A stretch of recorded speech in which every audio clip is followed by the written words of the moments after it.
በስመ አብ ወወልድ ወመንፈስ ቅዱስ አሐዱ አምላክ አሜን። የተከበራችሁ እህት ወንድሞቼ ሁላችሁም ቤተሰቦቼ እንደምንቆያችሁ አሜን። እግዚአብሔር የተመሰገነ ይሁን። ዛሬ እንግዲህ እንደ ፎቶ ላይ እንደምታዩት አንድ ነገር ይዤ መጥቻለሁ።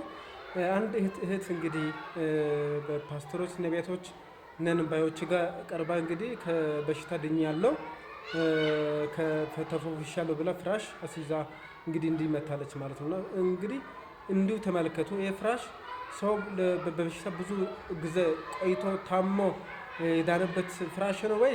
እንግዲህ ፍራሹ አዲስ ነው፣ ፈስታሉም ያልተቀደደበት ነው።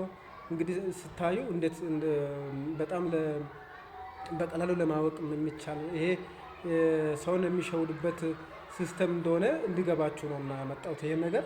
እንግዲህ ዘመኑ አስቸጋሪ ነው። ሰውን በገንዘብ ለራሳቸው ለገንዘብ ለጥቅም ስል ሰውን ይሸውዳሉ።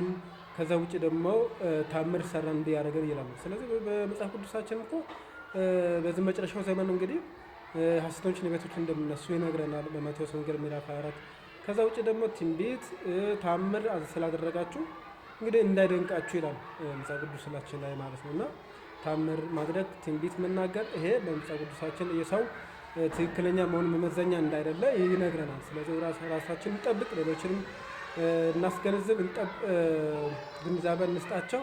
እግዚአብሔር በክፉ መንገድ ያሉት ሁሉ ይመልሳቸው፣ ይጠብቃቸው፣ እኛንም መጨረሻችን ያሳምርልን። ሼር፣ ላይክ፣ ኮፒ ሊንክ፣ ሰብስክራይብ ያደረጋቸው ሌሎችም ሼር አድርጉ።